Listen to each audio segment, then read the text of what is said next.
Hi there. Today I'm going to show you how to print a test page on an Epson Stylus DX4050. Now this is nice and simple, done from the printer itself, using nothing but the buttons found on the front of the printer. Now to do this process we need the printer to be off, so I'm going to press the power button.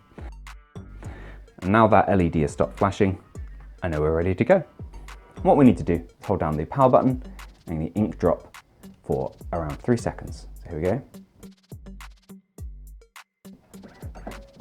And release. Now if we give the printer a minute, your printer will produce a page for us that looks like this. And what we've got here is a breakdown of black, yellow, magenta, cyan ink from the printer. And this simple kind of gate pattern.